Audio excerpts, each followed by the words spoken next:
Morning. Morning. We on live stream already? Yes, we just started it. Yeah, okay. Are we good to go? Yes, we're live streaming. Okay, I'm just checking everybody's with us. Ben, are we missing anybody? Councillor Waller from York, he's there. Alex is there. Councillor, I think Councillor Mulheron's not here. I think she'll be joining us. Okay, I think we better start, shouldn't we? We're at 11:02. So we're just waiting for Councillor McBride as well, aren't we? But he should be able to join. Yeah. Okay. Well, by the time we've got through the sort of preliminaries, we'll be into the meat of it. So good morning, everybody, and welcome to this live stream meeting of the West Yorkshire and York Investment Committee. I have an apology from the chair, Councillor Jeffrey, who has a personal commitment this morning with a husband, so I'll be chairing the meeting. I'm not aware of any other apologies. Also, welcome to David Aspin, who's the partner in the White Rose railway station development, which we're going to come to during the course of the agenda item 6, and we'll actually take that as the first item in there. Tell us a little bit about that project. So, good morning to you, David. So we'll rapidly go through the early part of the conversation and get to the programme update and the spending approvals, a number of which are within our delegated authority. So we'll be making those decisions this morning, and a few have to be referred to the combined authority, I think, for tomorrow, actually. So first of all, any declarations of disclosable pecuniary interest that anybody wishes to make in relation to this agenda? I'm just checking, and Ben, hopefully you're helping me to see whether anybody's raising. Okay, none declared. There are no exempt items, I don't think, are there, on this agenda, so we're okay to proceed on that. Our first meeting of 2021 on the 7th of January, the minutes are there. I just want to check that an accurate record of our discussion, debate and decisions, and if so, by a show of thumbs up, seek your approval for them. We've got a few thumbs up, thank you for that. So we've done items 1 to 4. Now over to you, Melanie, on the capital programme update, item 5, and I may well bring a comment or two in from the recent meeting we had with Bays on the interim annual performance discussions last week. So Melanie, over to you. Thank you, Chair. So in terms of the capital programme update, you'll be aware that Growth Deal finishes at the end of March this year. So we are focusing very much on maximising our spend on Growth Deal. We are projecting full spend. We are over-programmed on the economic regeneration schemes, and on the transport schemes, we are fully committed, where we are due to spend a significant allocation this year, but also we have a number of schemes that will be contractually committed, and then they'll be delivered over a longer time frame within the transport fund. So we're predicting a full spend. We are just finalising the Q3 returns, which we'll report to you at the next meeting. And then, as Roger mentioned, we've had our annual performance review with Bays, with government. And this year, they are still looking at strategy, governance and delivery, but they're not giving us a range of scores, as it were. We will be told that we either meet the requirements or we require further action. We had a very positive meeting with them, and we're waiting for formal confirmation. But at this stage, there's been an indication that we have met those requirements, but we're waiting for that to be formally confirmed to us. And I think that's the headlines, Chair, in this particular report.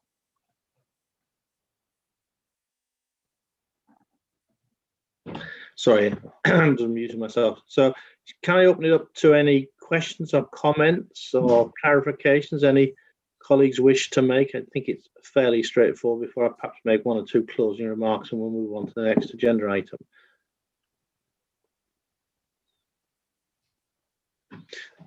It would appear not. I guess what I wanted just to share is that from a standing start, which only seemed like yesterday, we've come a long way as a group and supported by colleagues on the call and not on the call, Melanie, to deliver quite a complicated programme, not least of which the larger skills capital programme element, a West Yorkshire Plus transport scheme started from scratch, a range of investments right across the wider city region, and not forgetting still the biggest of these programmes of activity. We will be developing some impact assessment of what this has produced, and that'll be coming down the line shortly. But I just thought it would be appropriate for, at this juncture, without necessarily assuming the outcome was going to, other than continue as we planned, just to record our thanks to colleagues for all that we've done together in partnership to deliver. When I look around with some pride, if you just look at what's happened to our FE colleges right across the district, that of itself is a huge achievement. So, assuming colleagues agree, perhaps we could just note that our gratitude for all the hard yards that everybody's put in, not only on this call and beyond. And with that, I think we'll move to the capital spending and project approvals. You're going to lead us through this, Melanie, and we're going to start with the White Rose project, where we are going to make the decision to date to move things on, and we'll hear from David Aspin momentarily, very short piece, and then we'll obviously go through the others, and officers are on the call, and I'll let you direct it accordingly, Melanie. Okay, yeah. So on this one, David, would you like to give us a sort of 5-minute overview, and then we'll ask Pete to come in and give us the recommendations on the project and just pick out the key features? Sure, absolutely. Be delighted. Good morning. This has been, in every sense, a collaborative venture. We have a new station coming forward on fortuitously land that I own on both sides of the railway, running between Leeds and Manchester, York and Liverpool, the Transpennine railway line. And we have really worked, with WY&YIC, Network Rail, Leeds City Council together to bring us to this particular point today, where you're looking at the full business case approval. It has been a very challenging exercise. We have a full and detailed planning consent to be able to build the station and the access roads to it. We have, we have a meeting every Friday. We have a main contractor appointed called Spencer's from Hull, who were selected after going through all the correct processes. And they have a good reputation, having built other stations in and around the country and done very well for Network Rail. We have a Friday meeting every week to discuss the station, and that meeting can have anything up to 30 people on it on a Zoom call, which for us is an extraordinary event. And the thing that comes out of all of this, I think, is having never built a station before, that when you get on a train, you never really think about the question of it being safe. You're always happy sitting in a train. But by Jove, the detail that we have gone into and the detail that we're still going into in terms of building the station with an exactitude that has to be admired. And I think it's why we can sit on our trains feeling so comfortable. We're in the process now, having signed Grant Agreement 1 on the 9th of December, with going into the detailed design and doing all of the survey work relating to the implementation of the contract. That is funded via a LIPTIP 5 million funding pot. And that allows Spencer's, ourselves, and the design team to bring forward a fixed price contract. And the aim is to enable all of the risks that we can identify to be de-risked, so that when we come to May of this year, we will have a fixed price contract to be able to offer to the West Yorkshire Combined Authority as our partner, in the knowledge that, you know, we've de-risked everything we can, and we think that's absolutely vital. At the moment, we have all of the required funding to take us through that design stage. We still have to bring into place the funding with yourselves for all of the required funding. We particularly critical is the new stations fund, which is the outstanding item on our list, and we're very much focused on that together. I've been getting members and a member of Parliament to write to Treasury to try and move that particular item along, because we were meant to hear last September and we're still awaiting, although I'm told by colleagues at WY&YIC that you're still getting inquiries from Department of Transport. So we're getting the right sort of inquiries to make us still feel that we're in the game for that particular fund. That's £5 million.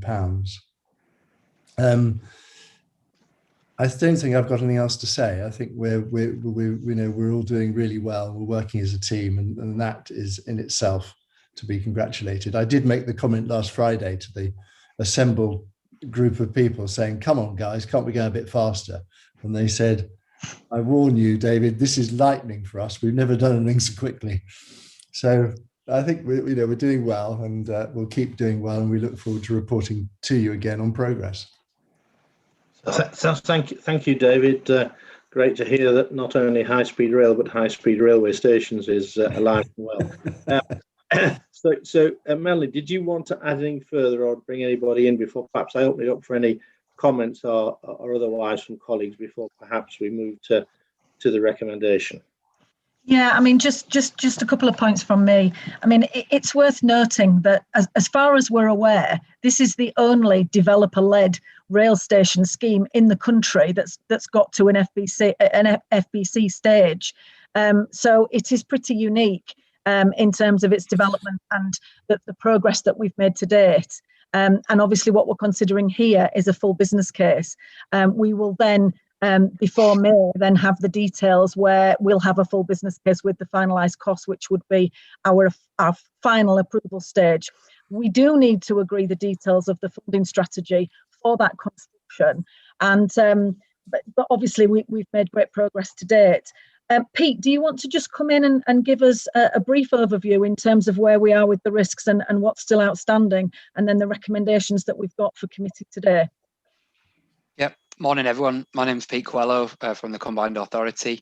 Just to summarise our snapshot, the project's kind of top risks. One is the interface with the Trent-Pennine route upgrade works, which are planned and forecast on this section of track, and that involves a collaboration and liaison with Network Rail and our colleagues from TRU.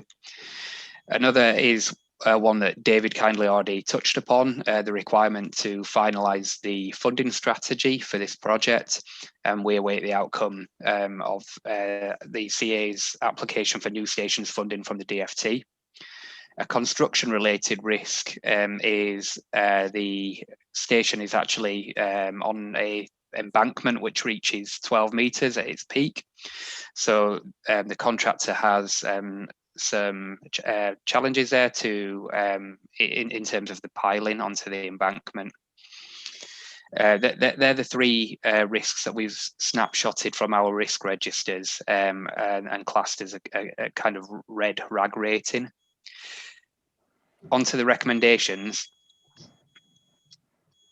So what today, as part of the full business case submission to the investment committee, the recommendations sought from the investment committee are to approve that White Rose Station scheme proceeds through decision point 4 and work commences on activity 5, full business case with finalised costs. An indicative approval to the Combined Authority's contribution of up to £17 million, and that includes the £5 million from the Leeds Public Transport Investment Programme, and then up to £12 million from the Transforming Cities Fund, is given with full approval to spend being granted once the scheme has progressed through the assurance process to decision point 5, full business case with finalised cost. And Finally, future approvals are made in accordance with the assurance pathway and the approval route outlined in the reports from the IC paperwork. This will be subject to the scheme remaining within the tolerances outlined within the report. Thank you, Pete. Melanie, is there anything further you wanted to add before perhaps opening up for any comments or questions, and then we'll consider the decision? Yeah, I mean, I guess the only thing I would say is obviously we're asking members to approve funding up to a certain amount that we haven't completely secured in terms of the build. But rest assured, we will not start work on the build until we know that the funding is in place. And I just want to assure members of that. Thank you, Melanie. Yep, a new station to be delivered by the end of 2022, which is an amazing feat. And we all know the benefits of the other stations that we've developed at Kirkstall Forge and Appley Bridge to date, amongst others. So, any questions or comments from colleagues before I perhaps seek your approval to the recommendation? Councillor Groves.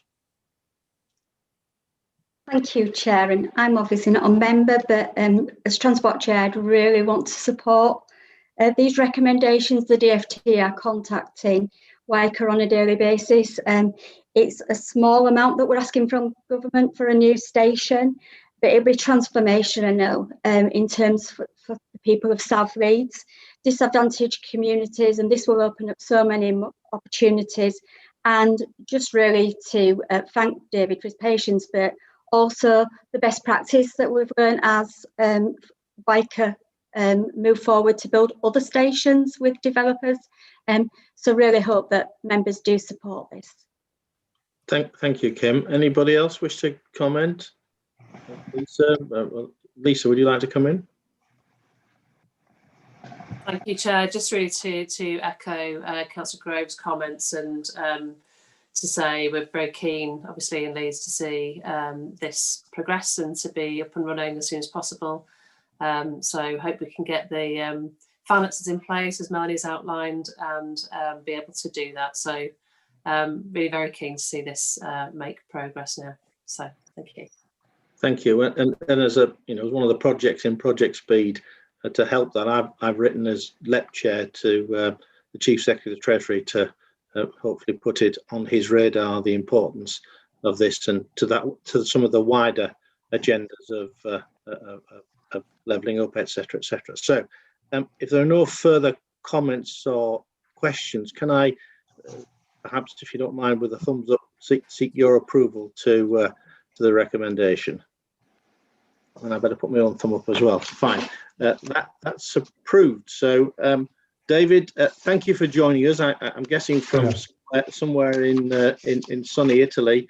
Crack on. I think it's a real exemplar of what the private and public sector can do together for our broader economic and social ambitions. So grateful you were able to join us this morning. Yeah, thank you. Great pleasure. I think it is a good example of, as you say, public and private enterprise working together with a common objective for an area which, as Lisa and said, this is an area, and Kim said, of deprivation, social deprivation, and it provides an opportunity that people haven't had, and it's the right thing to do. Yep. Thank you, David. So I think we'll move on. We'll probably say goodbye to you, I guess. I'll pop out. I'll jump out. Okay. Bye-bye. Take care, everybody. Thank you. Bye. Bye-bye. Bye-bye. And we're going to move on to Thorpe Park, aren't we now, Melanie? I guess Pete again. Yes, it is Pete again. Another proposal for a rail station, a new rail station in West Yorkshire. So yes, Pete will take us through the highlights. Hi again, everyone. Pete Quello again, Combined Authority. This time we're east of Leeds rather than west. And I'll be presenting today the outline business case submission for Thorpe Park Rail Station. So this is a project that involves the development of a new parkway rail station at Thorpe Park, and that's on the existing Leeds to York Selby line, on the Transpennine route of railway. The current scheme design includes 2 platforms capable of accommodating 6-car trains, with a connected covered footbridge for cross-platform access, a station building with waiting areas, ticketing facilities, information point and staff facilities, cycle facilities and bus drop-off infrastructure provisions, and finally a surface level car park with circa 500 spaces, including electric vehicle charging points. The scheme will be funded from both the Leeds Public Transport Investment Programme and the West Yorkshire Plus Transport Fund. I would like to note clearly that full funding for the delivery of this scheme is still to be identified and secured, and a funding strategy for this delivery will be set out when the full business case emerges during 2021. In terms of impacts of the project, the scheme aims to attract new rail users to the market, improve access to labour markets for employers, reduce congestion and improve air quality. It supports housing growth by providing access to employment, leisure opportunities in West Yorkshire's urban centres, and improves access to strategic and long distance rail market for residents and businesses in the east of Leeds region. Modal shift from car to train, particularly the short distance journeys into the city centre, are expected to support reductions in vehicle kilometres travelled and therefore a reduction in emissions of CO2. And then finally on impact, the forecasted benefit cost ratio, BCR, for this project is 1.19, which puts the scheme in the medium value for money category.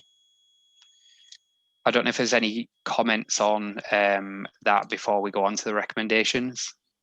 Yeah, just pause there, Pete. Any questions from colleagues? I have one about perhaps housing, and the papers aren't clear on what sort of housing opportunities there are beyond there's obviously the commercial and related opportunities. But perhaps just hold that question, Pete, and we'll see if any others want to raise any queries otherwise. Lisa.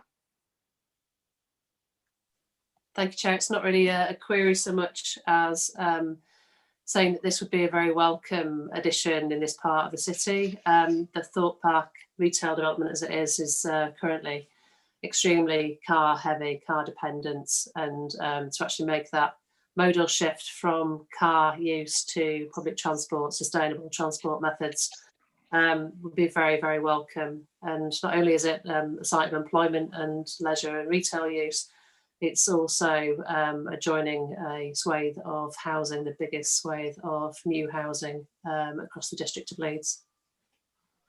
Thank you, Lisa.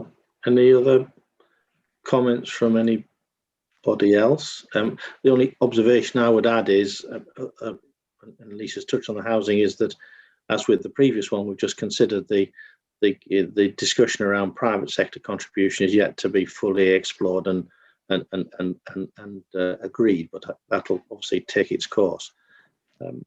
Nobody else? Pete, do you want to take us through to the approval being sought from the investment committee this morning, and we'll then see where we are?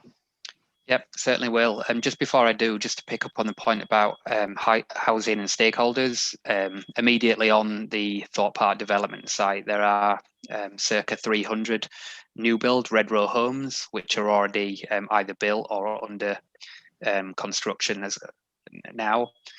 Then directly north of the tracks and adjacent to the station, as Councillor Mulheron has already mentioned, is the start of the East Leeds extension, which will be the creation of up to 7,000 units in terms of new homes.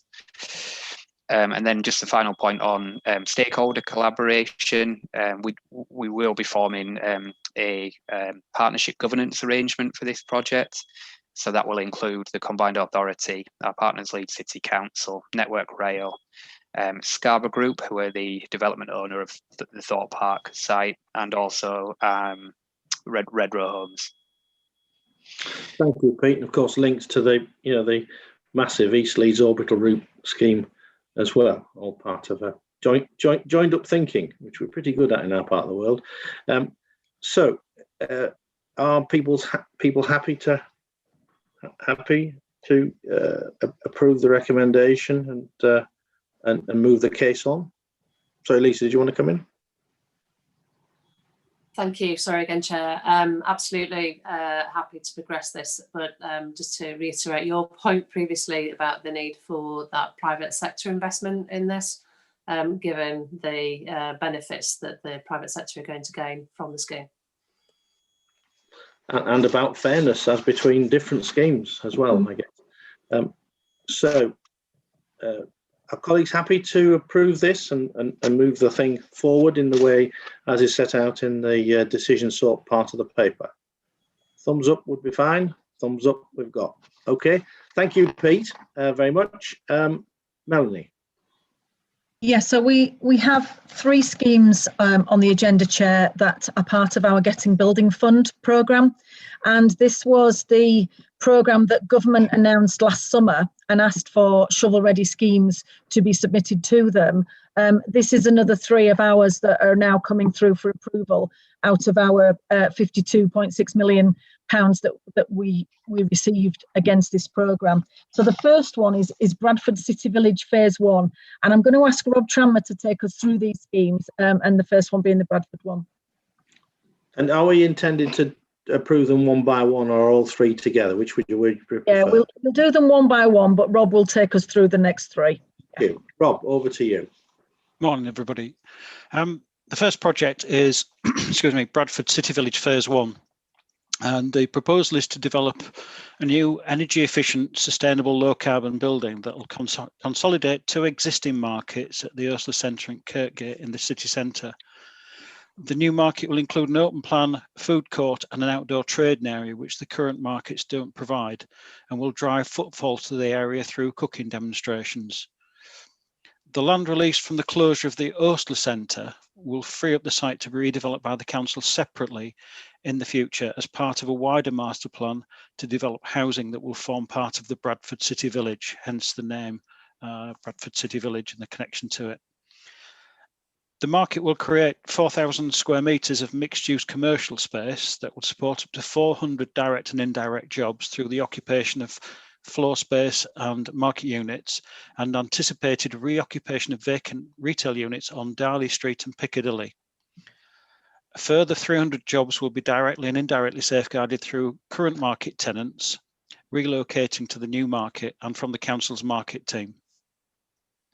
The scheme will cost a total of 23.3 million, and the combined authorities asked to agree funding of 3 million from the Getting Building Fund to support the project and approve the project being progressed through decision point 5.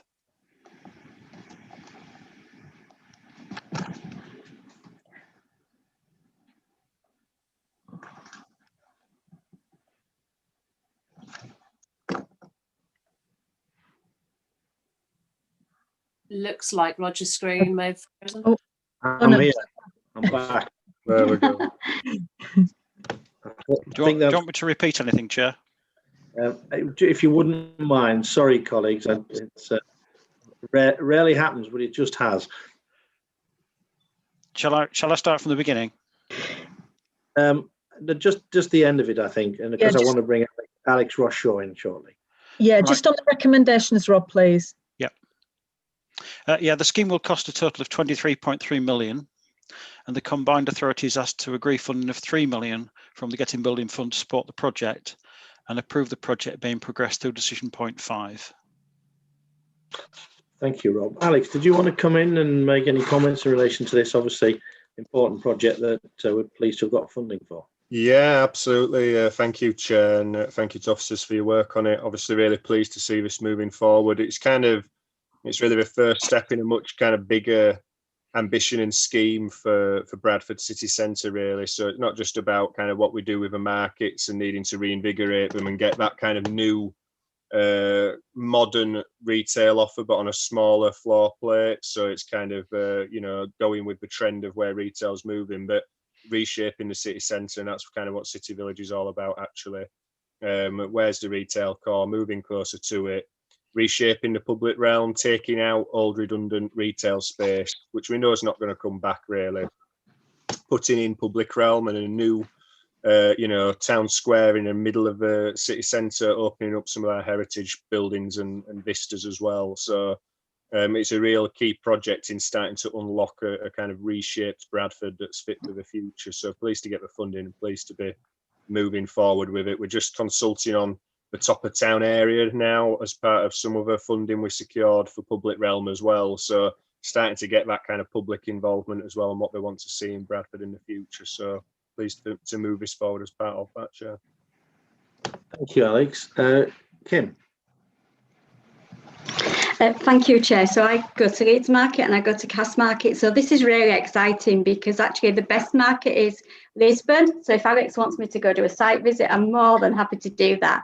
But I went to Birmingham when they relocated the market, you know, when they were building the bull ring, and the jobs that the increase of jobs there and the increase in terms of their profits to the traders. So I think it's really exciting and think, you know, in this climate, brilliant.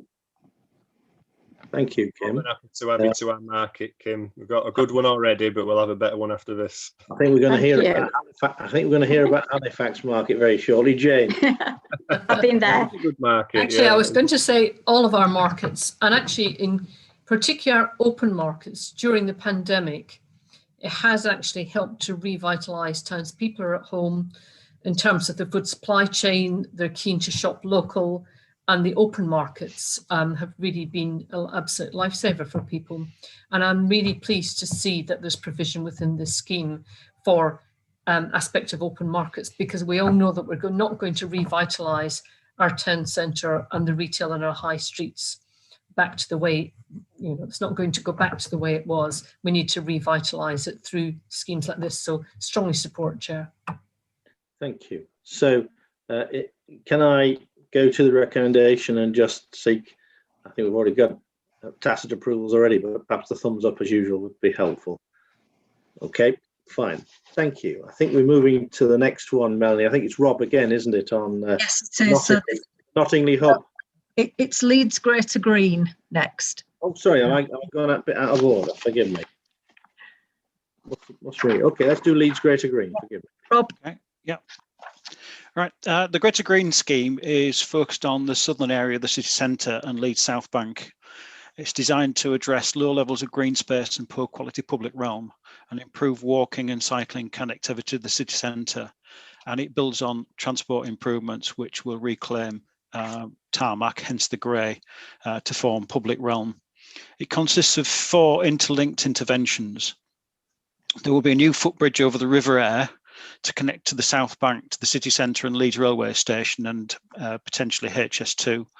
A new green space that will form an entrance to the planned Air Park on the former Tetley Brewery site. Public space improvements at the Corn Exchange using redundant highways land following highways works. And alterations to Crown Point Road to improve walking and cycling connections between Air Park and the new education facilities and transport hubs. The scheme will create 6,700 square metres of new green space and public realm, 1.4 kilometres of cycling and walking improvements, resulting in an annual reduction in CO2 of 3,500 kilograms. Sorry, 3,500 tonnes. As part of the development of the wider area, up to 2,445 jobs will be created or safeguarded, up to 33,944 square metres of new commercial space will be created, and 1,150 houses, 1,150 houses will be unlocked as part of the Tetley Brewery site development. The scheme will cost a total of 11.866 million, of which the combined authority is asked to agree indicative funding of 8.6 million from the Getting Building Fund and approve the project being progressed through decision point 5. Thank you, Rob. I think there's a slight complication, isn't it, in terms of the use of the brownfield housing fund and making sure we don't get. Yeah, that's right. The housing outputs are considered to be indirect because the public realm will help to support it because it will provide that framework for the housing to be developed. But the housing can be developed independently, and so therefore we wouldn't count them as direct, because direct means that without us investing in the public realm, the housing wouldn't happen. So it's not a case of the housing not happening. It's adding value to that housing and providing a greater emphasis to the development supporting the development to move forward possibly a bit quicker. The Brownfield Housing Fund captures outputs for housing unlocked and housing delivered, and the new site, the new development on Brewery Wharf may be coming forward for the Brownfield Housing Fund, so we're not allowed to count them twice anyway. Thank you, Rob. Lisa and then Kim. Lisa. Thank you, Chair. This is a really exciting scheme, not only for the reasons that have already been outlined, but also the way in which it will reconnect parts of inner South Leeds with the city centre. The area has been pretty much cut off by major road networks and obviously also then the river with limited crossing points. So creating a route through now that's actually going to be much more supportive of walking and cycling for the many people who live in inner South Leeds within a short cycling distance of the city centre, who probably wouldn't have wanted to make that journey through an active travel mode before, is really exciting. And that new footbridge across the river really kind of the icing on the cake. So I think the whole area kind of connecting both the city and the south of Leeds and vice versa, really massive improvement, I think, for the public of Leeds. And as Rob mentioned, we've got a lot of new education facilities just on that south bank as well. So we have children, young people from across the city who are accessing those facilities as well.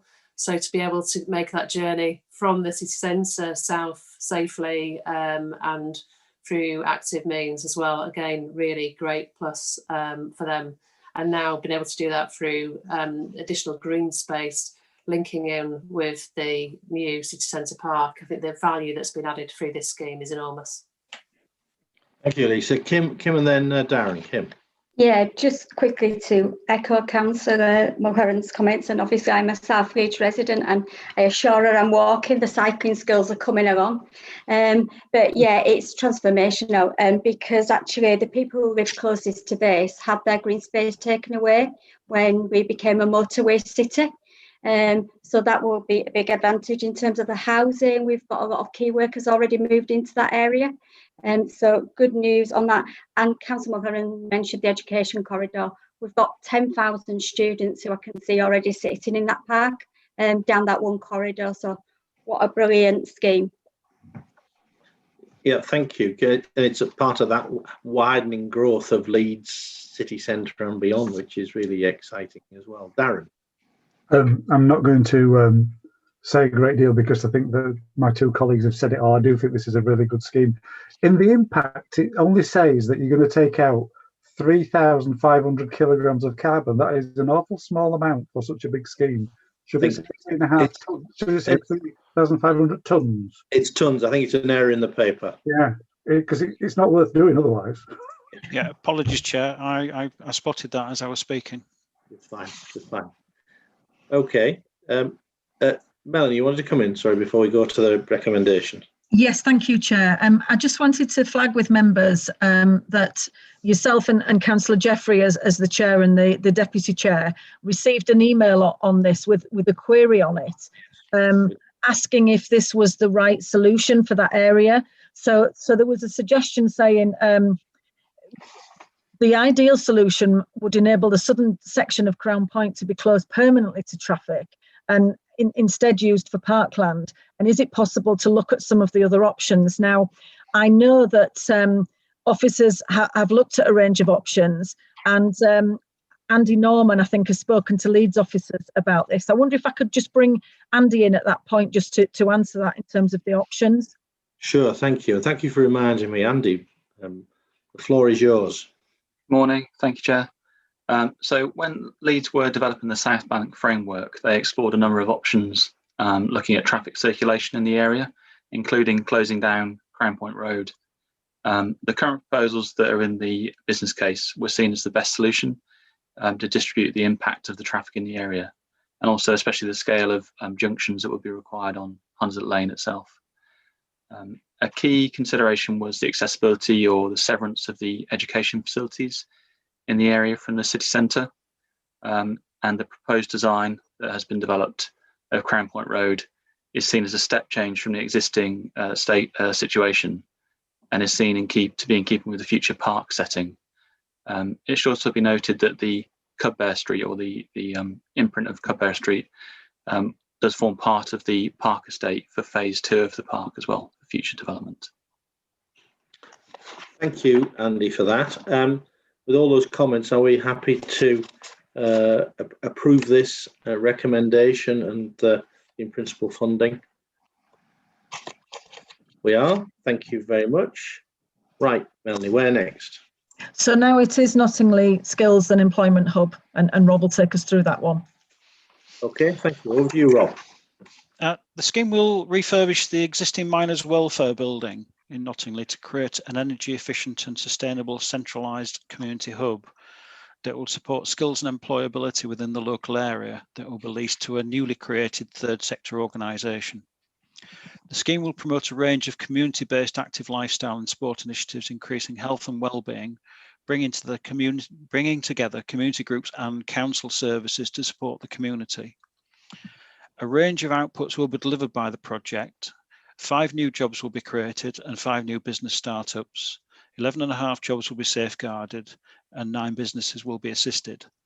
The project will result in 20 full-time equivalent construction jobs, 1,943 square metres of commercial floor space will be refurbished, and 72 square metres of improved learning and training floor space will be included that will result in 200 new learners gaining the qualification by December 2024. So there's a range of activities that will take place in this building. The scheme will cost a total of £3 million, of which the combined authority is asked to agree indicative funding of £1 million from the Getting Building Fund and approve the project being progressed through decision point 5. There's further funding recommendation is sought for development costs of £157,000 to enable Wakefield Council to progress the design of the scheme to enable full costs to be identified. Thank you. Darren, did you want to add anything? This particular building is massive. You've probably got no idea how big a community centre could have been. It was, I think, this was built when it was they were looking to build something big, probably the biggest facility that anybody had ever built in West Yorkshire, and it is the beating heart of the thriving town of Nottingley. So it was right and proper that we are going to invest a total £3 million to bring all this together. And at the moment, you would be astonished at the amount of community activities that come out of this building. So when this is finished, not only will it be the heart of Nottingley, but it'll be a fundamental repart of the rebirth of Nottingley and feeding into the overall master plan. And 19,000 square feet is certainly some big building. But again, I know from experience elsewhere in the wider West Yorkshire, this sort of rejuvenation has massive impacts, both expected and unanticipated, positively. Sorry, Chair. Did I say 19,000? Sorry, it was 1,934. Apologies for that. Yeah, you said square metres, and I converted into square feet. Ah, right. Very good. But when you think of 25,000 square foot floor places in office buildings, you realise just how big a space it is. Anyway, that probably caused the confusion. Never mind. Anybody want to add any further before perhaps seeking your approval to the recommendation? Are we happy to let this one crack on? I think we are. Thumbs up. Thank you very much, Rob, and thank you for those, thank you, Chair, earlier remarks. I think we're now moving on to is it the A64-7 corridor scheme? And Andy, I guess. Do you want to introduce it?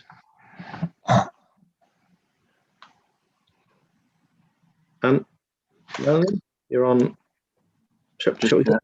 We'll go straight to Andy. So it's A647 corridor, which is one of the final approvals to come forward through the LIPTIP programme. And Andy will take us through this one.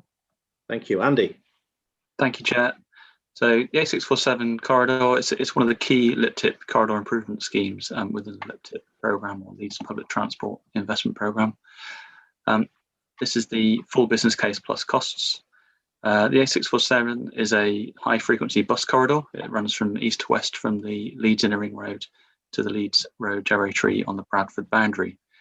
The scheme aims to encourage more people to use public transport by reducing bus journey times, improving bus punctuality, and it also aims to encourage more walking and cycling along the A647, reducing the number of journeys by car and improving air quality in the surrounding areas.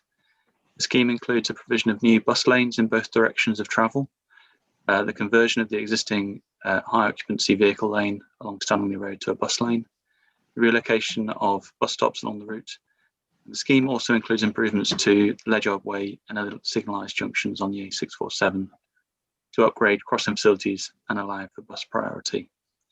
The timescales for the scheme completion is due in July 2022, and construction works have commenced at risk already. The impact of the scheme would be to reduce bus journey times on the A647 corridor by 5 minutes during the morning peak and 6 minutes in the afternoon peak, improve bus punctuality along the corridor by reducing journey time variability by 50%, and also to improve cycle and pedestrian infrastructure and the environment along the A647, as well as the existing City Connect scheme through the provision of further segregated cycle facilities, increased footway and new crossings for pedestrians. The value money assessment for the scheme provides assurance that the A647 presents a high value for money scheme, delivering significant benefits for bus as well as highway users. The total scheme cost is 19.656 million, which reflects a 3.726 million increase to the indicative approval at decision point 4 from the LIPTIP fund. The increase is largely down to changes to retaining wall types, increased prelim costs, additional statutory service diversion requirements, as well as further design work and modelling work in response to stakeholder feedback during consultation. Although the total scheme costs have increased, the LIPTIP fund contribution for which the combined authority is accountable has decreased from 15.93 million to 14.027 million, with Leeds City Council contributing the remaining 5.629 million, bringing the total scheme costs to 19.656 million. The Leeds contribution also includes Section 106 funding. Would you like me to take you through the recommendations, Chair? Well, why don't we have the recommendation and perhaps a combination of Lisa, Alex, and maybe Kim might want to come in and before we perhaps make the decision. Sure. Okay, I'll run through those. So the LIPTIP A647 corridor scheme proceeds through decision point 5. Work commences on activity 6 delivery. The approval to the combined authority's contribution of 14.027 million from the LIPTIP fund is given, with a total scheme value of 19.65 million. And that the combined authority enters into a funding agreement with the Leeds City Council for expenditure up to 14.027 million from the LIPTIP fund. Thank you, Andy. Lisa, Alex, or Kim, do you want to come in? No need if you don't wish to, but if you wish to, please do. I just say that this has got one of the most significant bus journey improvements of all of the LIPTIP schemes. I think it's just worth noting that, and not only the saving of time on that journey, but also improving reliability, cutting through the congestion on what is one of the busiest routes between Leeds and Bradford. And I think the other point really is the significant changes around the Ledyard Way junction, which most people probably know as Mike's Carpets junction, in terms of walking and cycling and improving that for pedestrians in particular, really worthy of note, I think. So obviously recommend that we approve. Thank you, Lisa. Do you want to add anything, Alex? And of course, there's a Bradford end to this. I mean, again, no need unless you wish to. No, it's obviously a good scheme to move forward. Particularly pleased actually to see sort of creation of new bus lanes and a bit of an emphasis on that kind of element of the scheme, really, to be honest. So we need to we talk about congestion, modal shift to cycling and trains are the kind of, high on the political agenda, but as the bus companies like to remind us, and I'm a bus user myself, they move a lot of people around, and reducing congestion for buses is really important, I think. So it's good to see.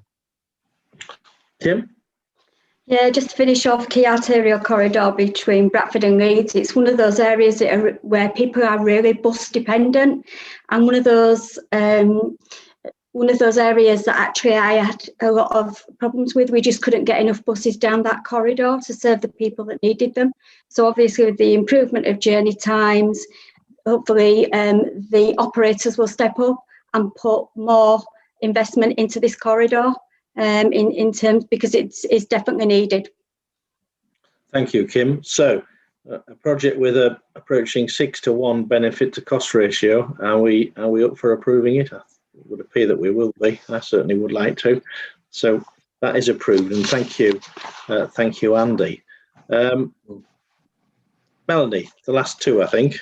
Yes, thank you, Chair. So the last two projects are projects that we are hoping to enhance existing provision to meet our economic recovery and the targets that were set out in the economic recovery plan. So both of these projects are currently running, and the proposal here is that we will use some gain share funding now that we are an MCA to actually expand these projects. So the first of these is Employment Hub, and Ellen Messias is going to take us through this one. Thank you. Ellen, over to you. Good morning, everybody. It's nice to meet you. The Leeds City Region Employment Hub programme is delivered in partnership with local authorities to support people seeking work and/or training. The programme also plays a key role ensuring businesses have the right skills to grow and individuals can enhance their skills and access to the right opportunities through an impartial brokerage service. The programme is one of two existing programmes which will be enhanced and extended to support people in West Yorkshire as part of the West Yorkshire Economic Recovery Plan in response to COVID. In November 2020, the Combined Authority gave an indicative approval of 13.5 million from the Single Investment Fund Gain Share to fund the two programme extensions subject to the West Yorkshire Devolution Order being made into law. The programme will support 5,500 individuals across West Yorkshire into training and/or employment. The programme also has the potential to contribute to the strategic economic framework targets to increase the 16 to 64 resident population into employment and decrease the percentage of those aged 16 to 64 whose highest qualification is below level 2 or they have no formal qualification. This change request is seeking full approval for £7 million from the Single Investment Fund Gain Share to enable the programme to expand, increasing the capacity of the employment hubs to support people of all ages who have been made redundant, are at risk of being made redundant, or who are on furlough because of COVID. And this is to move them into employment as quickly as possible. New courses will also be developed to support new priority sectors and or commissioned to respond to changes to new working practices and employment opportunities. Approval of this change request to Leeds City Region Employment Hubs to extend the programme to support the West Yorkshire Economic Recovery Plan and the funding recommendation, just to remind you, is for £7 million. Thank you for your time. Thank you, Ellen. Anybody want to comment or ask any further questions on this? Seems like a good plan to me, to get our people skilled up as much as we can, as well as the other end of it, making sure there's the jobs there that are commensurate with those upskilled capabilities, reskilled capabilities. I think I'm getting a lot of nods. So can I move to the recommendation? Yes, we've approved that one. Thank you, Ellen, and good luck with it. Thank you so much. That recovery, but importantly the reimagining, not just the rescue bit of the journey ahead. So thank you for that. Thank you for your time. Thank you. Yeah, thank you, Chair. So the final scheme is the Reboot Adult Skills Programme, and Michelle Hunter is going to take us through this one. Oh, where's Michelle? Good morning. Morning, everyone. So the Adult Skills Reboot Programme provides individuals with the opportunity to upskill, gain new qualifications and enter employment with key regional sectors. It also aims to get people back into employment through free employer-led training courses. The programme will actively target individuals who are in work or those who are at risk or recently unemployed, including graduates, career changers, and those who are disadvantaged in the labour market. The programme will also have a strong focus on social mobility and the outputs through the Combined Authority's inclusive growth priorities. The programme is an enhancement of one of two existing programmes currently funded through ESF which will be enhanced and extended to support people in West Yorkshire as part of the recovery plan. The impact of this scheme will support 4,500 individuals across West Yorkshire into training and employment. It will support individuals to gain new employment, gain skills and qualifications to enter new job markets and fill skills gaps. It will also enable employers to feed directly into the development of courses that support the creation of new job opportunities and increase productivity and offer opportunities for adults to gain qualifications above level 2. The change request is seeking full approval of £6.5 million of the £13.5 million gain share funding to enable the programme to offer these new training programmes. The new courses will also be commissioned to support priority sectors and respond to changes in and new employment opportunities. The approval of this change request, the decision is to approve the change request for Leeds City Region to enhance the Reboot training programme as part of the recovery plan, and the funding sought is £6.5 million. Thank you, Michelle.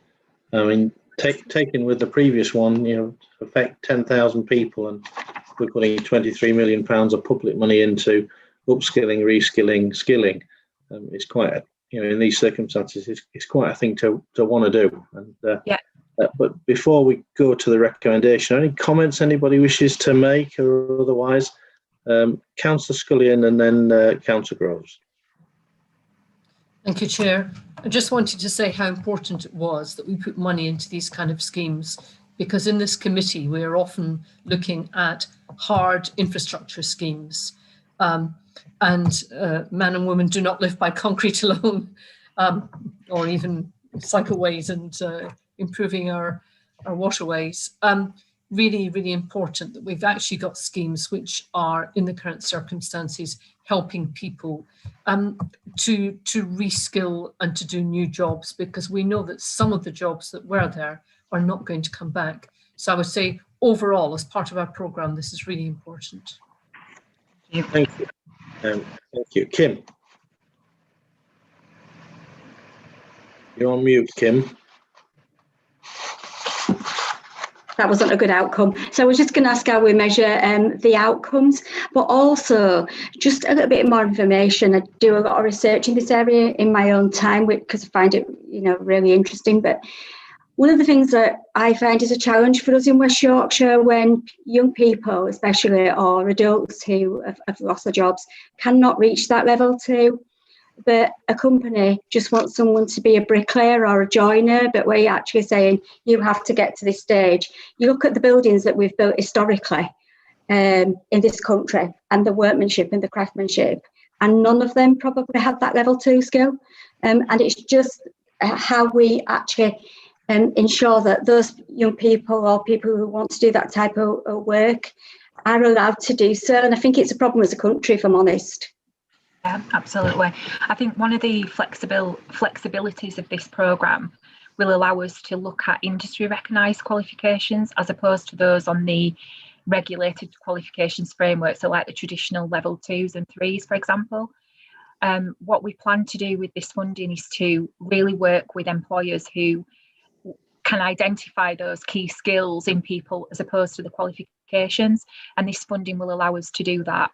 So that will enable young people who might not have the traditional qualifications to enter these labour markets and be really successful in those industries. Thank you. Thank you. So are we happy to approve this? Hope we are, but I think we should. So we have. Thank you. Thank you, Michelle, for that. Thank you. Just 2 final points before perhaps coming to the conclusions meeting. Pages 27 through to 31 set out decisions made through delegated authority since our last meeting. They're there for information. I'll pause just to see if anybody wants to ask anything, just for completeness, and we'll move swiftly on the basis that the decisions have been made, but we'll note them. And just finally, I'm advised by Councillor Groves that this could be your last meeting with us, Lisa, as you're taking on a new role. And I hope I'm not premature that and if it is, just to convey my personal as well as all of the the groups, and in their absence, Councillor Jeffries, thanks to your contribution. It was you joined us at an interesting point where we were talking about something called a flyover on the A64, but that's now history. But if it is your last meeting, can you please accept our thanks for your contribution and our wishes for a successful new role. But as I say, I hope I'm not premature, Lisa. You're not premature at all. Thank you very much for your very kind wishes. I actually started my new job yesterday, so I'm kind of juggling this month, doing 2 jobs and homeschooling. So it's going to be, I might be needing a bit of a break at the end of February. As long as you don't need to have to use any of the services that you're now the chief executive leading, with all our best wishes. So, unless there's anything further, any AOB items, colleagues, I'll bring the meeting formally to a conclusion. There appear none. So, thank you, everybody. Thank you to officers.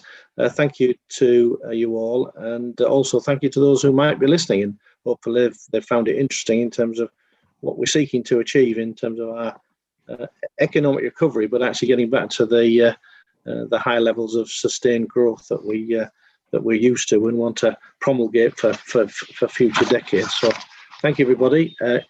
Go safe, go happy, go well. See you soon. Thanks, Chair. Thank you, Chair.